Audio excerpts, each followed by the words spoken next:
आज आप लोगों के बीच कुछ महत्वपूर्ण विषयों पर चर्चा करने आया हूं। आप सब जानते हैं कि जल्द बिहार में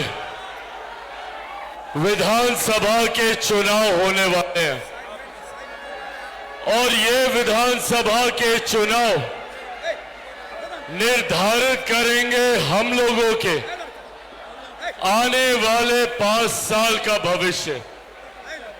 ऐसे में ये हम सब की जिम्मेदारी बनती है कि इन चुनावों को और इन चुनावों की गंभीरता को हम लोगों को समझना जरूरी है। अगर कहीं गलती से इस चुनाव में हमसे कोई चूक हुई तो अगले 5 साल हम सबके लिए और बिहारियों को पिछड़ेपन में धकेलने वाले वो 5 साल हो जाएंगे। ऐसे में जरूरी है कि हम इस बात को समझें कि ये चुनाव हमारे लिए, हमारी आने वाली पीढ़ी के लिए, हमारे युवा साथियों के लिए, हमारे महिलाओं के लिए, हमारे बुजुर्गों के लिए, हमारे किसानों के लिए, हमारे मजदूरों के लिए ये चुनाव इतने महत्वपूर्ण है।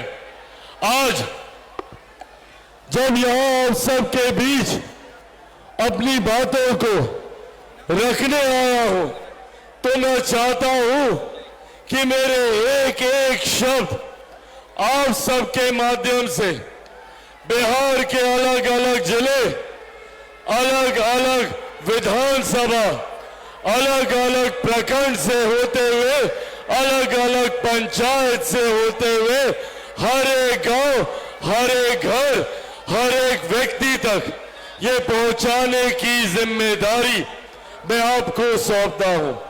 साथियों, हम लोगों ने एक लंबा समय बिताया इस क्षण का इंतजार करते हुए कि कब हमारा प्रदेश एक विकसित राज्य बनेगा। भारत एक साथ आजाद हुआ, भारत के तमाम प्रदेश एक साथ आजाद हुए, तो फिर क्या कारण है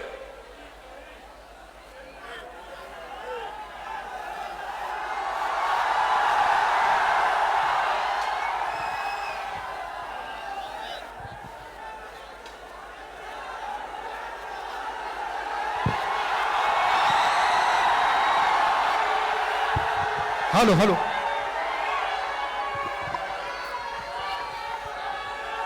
जब भारत एक साथ आजाद हुआ तो क्या कारण है कि कहीं दिल्ली, बंबई जैसे चमचमाते शहर बने और वहीं दूसरी तरफ हमारा बिहार प्रदेश जो आजादी के लगभग 80 साल के बाद आज भी पिछड़े राज्यों की श्रेणी में आता है। आज भी हमारे बिहारी साथियों को पलायन कर कर दूसरे राज्य में जाना पड़ता है शिक्षा के लिए, रोजगार के लिए।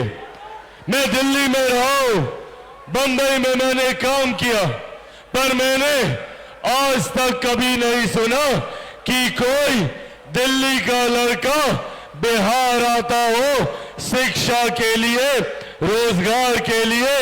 आप लोगों ने सुना क्या? कभी कोई बंबई का लड़का या लड़की बिहार आया है रोजगार के लिए? तो फिर क्यों सिर्फ हम बिहारियों को ही दूसरे राज्य जाना पड़ता है शिक्षा के लिए, रोजगार के लिए? मैं दिल्ली में देखता हूं एम्स के सामने महिलाओं को, बुजुर्गों को 2-2 दिन, 4-4 दिन तक लाइन लगाकर खड़े रहते हैं स्वास्थ्य सेवा के लाभ के लिए। क्यों ये सुविधाएं मेरे प्रदेश में, मेरे बिहार में नहीं बन सकती? क्यों हम एक ऐसे दिन की कल्पना नहीं कर सकते जब दिल्ली से लड़का लड़की बिहार आए शिक्षा के लिए? मैं एक ऐसे दिन की कल्पना करता हूं जब बंबई का लड़का लड़की बिहार आएगा रोजगार के लिए, जब देश दुनिया से लोग बिहार आएंगे स्वास्थ्य सेवा के लाभ के लिए। और यही सोच बिहार फर्स्ट और बिहारी फर्स्ट की है। बिहार फर्स्ट, बिहारी फर्स्ट यही संकल्प के साथ आगे बढ़ा है कि न सिर्फ बिहार के युवाओं को बिहार में ही बेहतर शिक्षा मिले, बल्कि देश दुनिया से छात्र छात्राएं बिहार आए शिक्षा के लिए।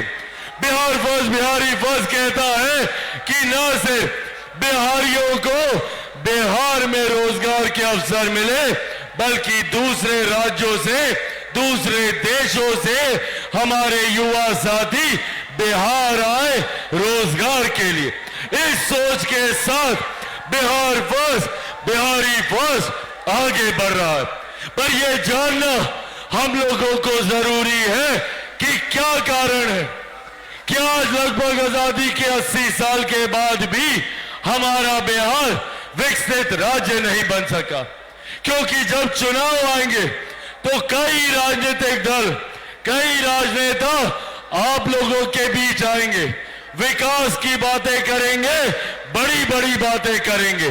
तो पूछिएगा उन लोगों से, पूछिएगा कांग्रेस से, राष्ट्रीय जनता दल जैसी पार्टियों से कि भैया एक लंबा समय हम लोगों ने आपको दिया, कांग्रेस जैसी पार्टी को हम लोगों ने दशकों दिए आजादी के बाद बिहार को विकसित राज्य बनाने के लिए। राजद जैसी पार्टी को 90 का पूरा दशक हम लोगों ने दिया एक विकसित राज्य बनाने के लिए। तो क्या कारण है कि इतने वर्षों में भी ये लोग बिहार को विकसित नहीं बना पाए? आज भी देश में ही नहीं दुनिया में बिहार को अगर पिछड़ा कहा जाता है तो लोग 90 का दशक याद करते हैं। मैंने खुद देखा है उन लोगों की आंखों में उस पलायन की पीड़ा को जो 90 के दशक में बिहार छोड़कर गए और फिर पीढ़ियां बीत गई, वो अपने राज्य नहीं आ पाए। आज भी जब हमारे बिहार का कोई युवा लड़का लड़की अगर बाहर जाता है तो उसको इस बात पर शर्म आती है कि जब दूसरे लोग उनको बिहारी कहकर बिहारी शब्द तक को अपमानित करने का काम करते हैं। आज मैं गर्व से, घमंड से, हर मन से कहता हूं कि मैं बिहारी हूं और ये घमंड मैं हर बिहारी की आंखों में देखना चाहता हूं। मैं चाहता हूं कि मेरा राज्य बनिस्बत दूसरे राज्यों के सबसे विकसित राज्य बने। मैं चाहता हूं कि भारत के सबसे विकसित राज्यों की श्रेणी में हमारे बिहार का नाम आए। उस सोच के साथ, उस संकल्प के साथ चिराग पासवान आगे बढ़ने का काम करता है। पर जब चिराग पासवान आगे बढ़ता है तो ये विपक्षी दल चिराग पासवान को समाप्त करने के लिए षड्यंत्र रचने का काम करते हैं। सोचते हैं कि चिराग पासवान को षड्यंत्र रचकर समाप्त कर देंगे। क्या क्या षड्यंत्र रचा? पहले इन लोगों ने सोचा कि चिराग पासवान को इसके परिवार से अलग कर दो, चिराग पासवान टूट जाएगा। नहीं टूटा चिराग पासवान। फिर इन लोगों ने सोचा इसको इसकी पार्टी से निकाल दो, चिराग पासवान टूट जाएगा। नहीं टूटा चिराग पासवान। फिर इन्होंने सोचा कि चिराग पासवान को इसके घर से इसकी बूढ़ी नानी मां के साथ सड़क पे फेंकवा दो, चिराग पासवान टूट जाएगा। नहीं टूटा चिराग पासवान। क्योंकि जो लोग ये सोचते हैं कि इन बातों से चिराग पासवान टूट जाएगा, समाप्त हो जाएगा, वो लोग भूल जाते हैं कि चिराग पासवान एक शेर का बेटा है, रामविलास पासवान का बेटा है। भैया ना टूटने वाला हूं ना झुकने वाला हूं, और डरता तो भाई मैं किसी से नहीं हूं। जितनी ताकत आजमानी आजमा लो। बिहार को विकसित राज्य बनाने के संकल्प के साथ निकला, और जब तक बिहार को विकसित राज्य नहीं बना दूंगा मैं भी चैन की सांस नहीं लूंगा। ये वादा भी मैं आप लोगों से करके जाता। पर साथियों, इसके लिए जरूरी है हमें एकजुट होने की, क्योंकि चुनाव के वक्त कई ऐसे राजनीतिक दल, ऐसे राजनेता आएंगे जो हमें जात पात धर्म मजहब में बांटने का काम करेंगे, जो महिलाओं को बांटेंगे, युवाओं को बांटेंगे। राष्ट्रीय जनता दल जैसी पार्टियां जो अपने एमवाई समीकरण पे घमंड करती है। क्या है एमवाई समीकरण? जहां एम सांप्रदायिकता है तो वाई पूरी तरीके से जातीयता में हम लोग को बांटने का काम करती है। चिराग पासवान का भी एमवाई समीकरण है, पर मेरे एम में महिलाएं हैं जो देश नहीं दुनिया की आधी आबादी है, और मेरे वाई में युवा है जो हमारे देश की सबसे बड़ी आबादी है। इनको साथ लेकर चलने का काम कर रहा हूं।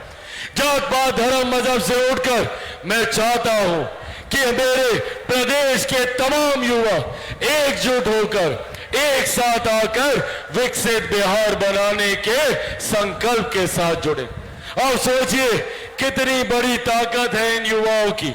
आज हमारे प्रदेश में 65% युवा ऐसे हैं जिनकी आयु 35 वर्ष से कम है। अगर हम युवा एकजुट हो जाए तो राज्य तो क्या दुनिया की तस्वीर बदलने का दम हम लोग रखते हैं। जरूरत है हमें एकजुट होने की। हमें जो लोग जात पात धर्म मजहब में बांटने का काम करते हैं उनको करारा जवाब देने की कि कैसे हम लोग एक हो सकते हैं। मैं अपनी मातृशक्ति से भी आग्रह करूंगा, पहचानिए कौन लोग हमारा सम्मान करते हैं और कौन हमें अपमानित करने का काम करते हैं। बिहार और बिहारियों की संस्कृति रही है लोगों को इज्जत देने की, मान सम्मान देने की। हम तो अपने छोटों से, अपने बच्चों से हम लोग आप कर कर बात करते हैं।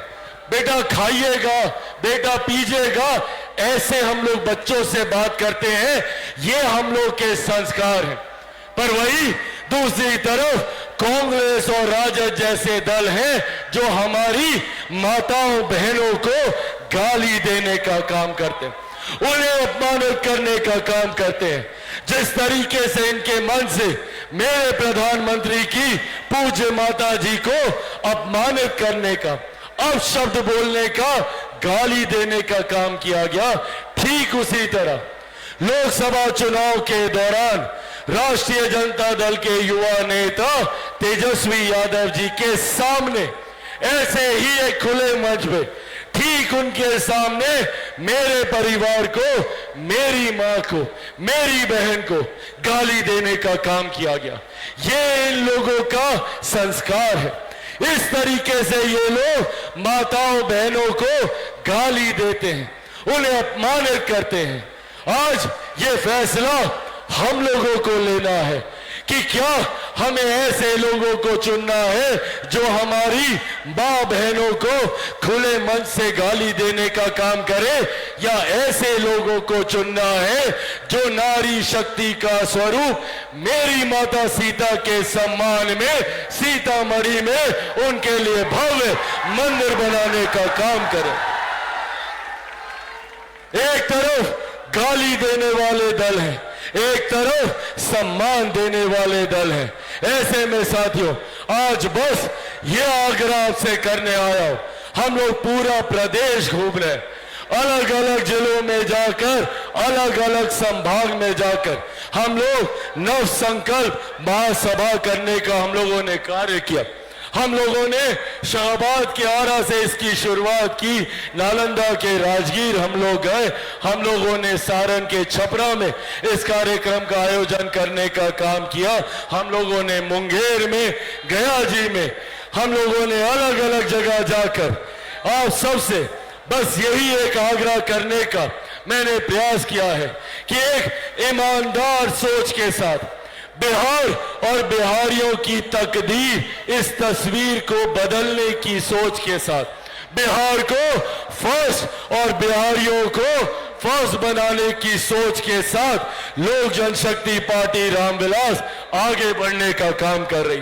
जो सपना हमारे पूर्वजों ने देखा, जो सपना मेरे पिता ने देखा, आदरणीय रामविलास पासवान जी ने हमेशा चाहा कि बिहार एक विकसित राज्य बने, उनसे जितना बन पड़ा उन्होंने करने का प्रयास किया, पर उनका पुत्र होने के नाते उनके अधूरे सपनों को पूरे करने के लक्ष्य के साथ मैं निकला हूं, इस जिम्मेदारी के साथ मैं निकला हूं।